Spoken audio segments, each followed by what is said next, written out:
Pemirsa, kita beralih ke informasi lainnya, di mana Majelis Hakim Pengadilan Negeri Jakarta Selatan menolak pra-peradilan kasus dugaan korupsi Crazy Rich Surabaya. Tersangka diduga merugikan negara sebanyak 1,1 triliun rupiah karena dugaan korupsi emas 1,1 ton.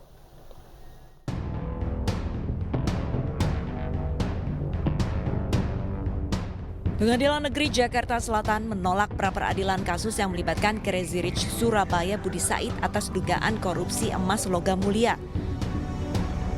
Tersangka ditangkap karena diduga merugikan negara. Diduga tersangka merekayasa pembelian logam mulia milik BUMN yaitu PT Antam Tambang di bawah harga yang telah ditetapkan dengan dalih mendapatkan diskon.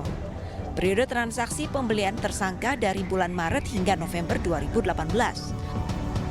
Atas dugaan korupsi penjualan emas serta logam mulia, tersangka merugikan negara sebanyak 1,1 ton atau setara dengan 1,1 triliun rupiah. Menurut Ketut Sumedana, apa yang sudah dilakukan sudah sesuai dengan prosedur yuridis formal yang disyaratkan oleh KUHP dan Undang-Undang TPK. Atas perbuatannya, tersangka masih ditahan di Rutan Salemba Cabang Kejagung. Tersangka dijerat pasal Undang-Undang Tindak Pidana Korupsi dengan ancaman hukuman 3 hingga 11 tahun penjara.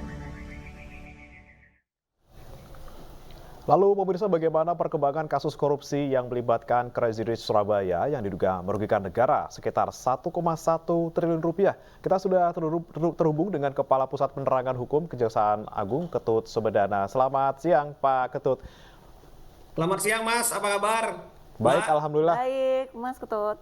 Ya, begini Pak, ini setelah pra-peradilannya sudah ditolak, ini bagaimana kemudian langkah dari Kejaksaan Agung terkait dengan kasus ini Pak? Saya harus jelaskan bahwa perkara ini secara yuridis formal ya dari proses penyidikan, penyitaan dan penggeledahan yang kita lakukan selama ini menurut hukum sudah benar dan sudah sesuai dengan KUHP serta peraturan yang ada dalam tindak pidana korupsi, undang-undang tindak pidana korupsi. Sehingga suka tidak suka perkara ini lanjut sampai kepada proses pengadilan ke depannya. Seperti itu Mas. Baik Pak Ketut. Untuk sidang pra-peradilan ini sudah ditolak, lantas untuk saksi-saksi ataupun tersangka baru mungkin karena tidak mungkin adanya transaksi 1,1 triliun rupiah jika tidak ada orang dalam kasarannya. Bagaimana Bapak?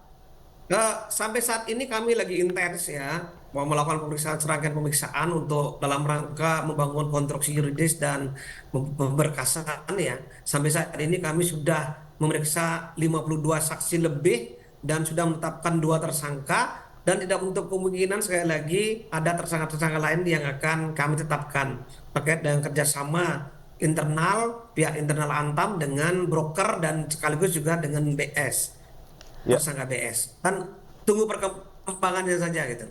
Pak Ketut, ini kan untuk proses transaksinya tahun 2018, ini sudah bisa tergolong lama begitu Pak. Kenapa baru terkuak sekarang Pak Ketut? Karena laporan ini baru kita terima setelah memang ada gonjang-ganjing di PT Antam ya, melalui satu proses peradilan perdata sampai ke Mahkamah Agung dan kemudian ada satu proses PKPU yang kami dapatkan informasi dari teman-teman tim penyidik. Nah, dan itu baru diterima oleh Kejaksaan Agung melalui tim pemeriksa internal Antam, baru kita terima di tahun ini, tahun 2023 ini. Baik, gitu. Baik. Pak Sehingga Ketut, baru ini melakukan satu proses penyidikan. Oke. Ya, Pak Ketut, kalau untuk terkait pemeriksaan saksi yang sudah ada 52 orang ini, apakah ada 1 atau 2 tersangka lagi yang, maksud kami ada 1 atau 2 saksi lagi yang sekiranya bakal dinaikkan menjadi tersangka, Pak? Kami tidak berbicara mengenai berapa jumlahnya, sepanjang orang-orang ini turut serta terlibat dalam satu proses rekayasa pembelian ini ya, termasuk juga orang yang menikmati, pasti kami akan tindak. Kalau kita hitung sih ada sekitar 5-6 orang ya dari semua tersangka ini, ada keterlibatan dari internal maupun dari eksternal.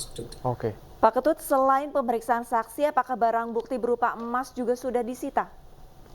Nah, ini udah kami lakukan suatu upaya-upaya penggeledahan dan penyitaan.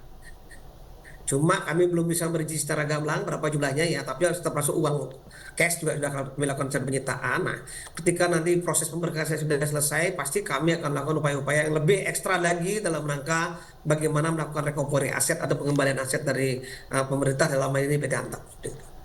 Baik, terima kasih banyak atas waktunya Pak Ketut Sumedana, Kapuspen Kejagung Republik Indonesia sudah bergabung bersama kami di AI News Siang, dan semoga untuk kasus ini segera mendapatkan titik terang apakah ada tersangka baru atau tidak. Terima kasih banyak Pak Ketut. Terima kasih, terima kasih, terima kasih.